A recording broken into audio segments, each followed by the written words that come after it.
Olá, bom dia, boa tarde ou boa noite para você que está ouvindo essa minha história.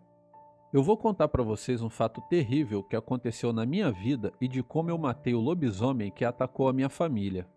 Essa história aconteceu em 1977. Na época eu estava em uma condição financeira bem complicada e eu estava planejando me mudar para o interior de Minas Gerais, pois o custo de vida no interior é menor e isso já me ajudaria bastante. Na época, eu estava com a minha esposa e uma criança recém-nascida, e as coisas apertaram feio para o meu lado. O problema é que eu não tinha casa por lá, apenas alguns conhecidos. E foi através de um conhecido desses que eu consegui uma casinha por lá. Certa vez eu encontrei com o senhor Manuel, na qual chamávamos de Senhor Maneco. Era um português gente boa e que disse que tinha uma casinha no interior e que estava disponível. Não era nada luxuoso, mas dava para quebrar um galho. Era uma casa de família dele que estava desocupada. Na hora eu fiquei muito feliz, pois isso era o que eu precisava. Porém, restava saber o quanto era para eu poder saber se dava para eu poder pagar. E para minha surpresa, ele não me cobrou nada, que era pela pura amizade, que era melhor um conhecido ocupando o local do que correr o risco de uma possível invasão e ter toda a dor de cabeça que teria depois. Muito feliz com a notícia, aceitei de imediato e fui dar um abraço nele em agradecimento, pois era a única coisa que eu tinha para oferecer. Fui para casa, contei tudo para minha esposa e no dia combinado com o senhor Maneco, nós fomos para tal casinha. Quando chegamos, tivemos que fazer uma boa faxina, pois devido ao abandono tinham muitas folhas no quintal e por dentro era uma poeirada só, sem contar também no cheiro de mofo que só foi sair mesmo dias depois, mas era perfeito. Enquanto limpávamos, passou um conhecido do senhor Maneco e, vendo toda aquela bagunça, perguntou a ele se ele iria reformar. Seu Maneco explicou a nossa situação e, por um milagre, o rapaz me perguntou se eu não estaria interessado em ser caseiro no sítio que ele tinha ali perto. Eu aceitei na hora. Eu tinha um teto sobre a cabeça de minha família e não tinha mais aquele risco de despejo. E agora, com um emprego. Parecia um sonho. Até que meses depois, o diabo apareceu para mudar as nossas vidas. Ou pelo menos era o que eu imaginava. Chegou no local um rapaz de nome Joaquim, que por sua vez era irmão do senhor Manuel. Ele bateu no nosso portão perguntando quem éramos nós e o que estávamos fazendo na casa dele.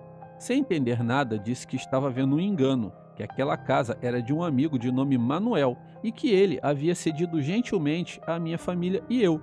Ele, visivelmente alterado, fez um ar de surpresa, dizendo que Manuel era irmão dele, mas que ele não tinha o direito de dar a casa para um estranho, e ele, sendo irmão e também dono, agora estava precisando e ele iria ficar aonde? Na rua? Eu disse que a culpa não era nossa e que ele tinha que falar com o irmão dele. Ele fez que sim com a cabeça e saiu dizendo que era isso que ele iria fazer. Eu fiquei bastante preocupado, achando que tudo que eu tinha conseguido até aquele momento iria desabar. No dia seguinte, bate novamente no portão, Joaquim e dessa vez com o senhor Manuel. Fui recebê-los e ficamos os três na varanda discutindo o problema e buscando uma solução, até que em um determinado momento a minha esposa apareceu na varanda com o nosso bebê no colo oferecendo água.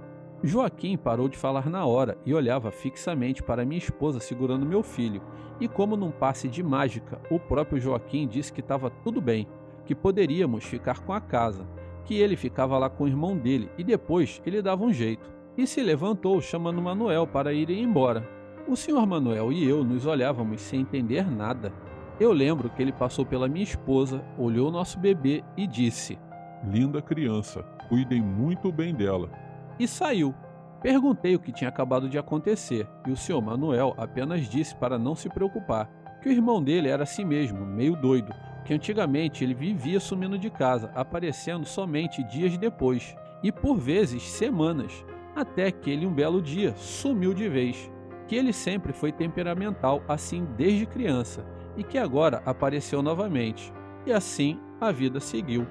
Até que 7 dias depois de retornar do sítio por volta de 8 da noite, ao longe, naquela estradinha de terra chegando próximo à minha casa, eu comecei a ouvir barulho de gritos. Eram gritos de mulher em desespero e também um rugido de algum animal grande.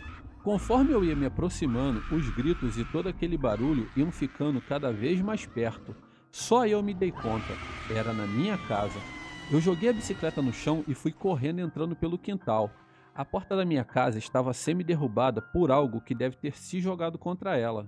Quando eu cheguei, que olhei para dentro da minha casa, eu vi uma criatura enorme de pelagem escura dando murros na porta do quarto, onde estavam a minha esposa e o meu filho que chorava sem parar.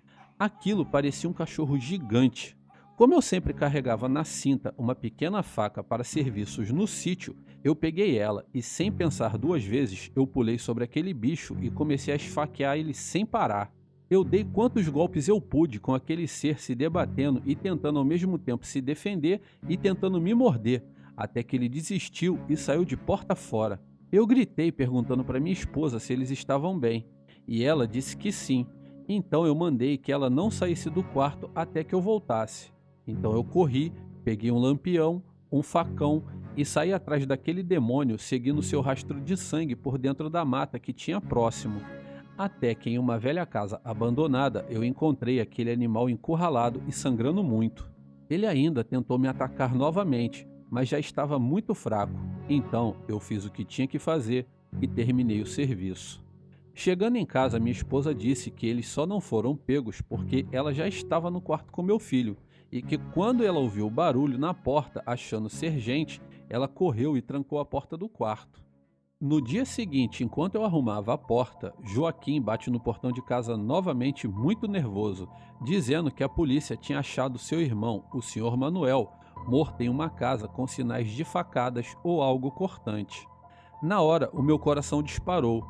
Não era possível que o Sr. Manuel, o velho maneco, era aquele monstro, que ele era um lobisomem.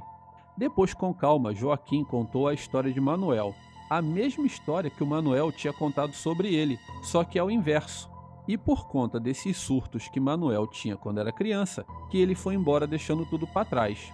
Bom, amigos, foi assim que tudo aconteceu. Da noite em que matei o lobisomem que atacou a minha família. Muito obrigado a todos e uma boa noite.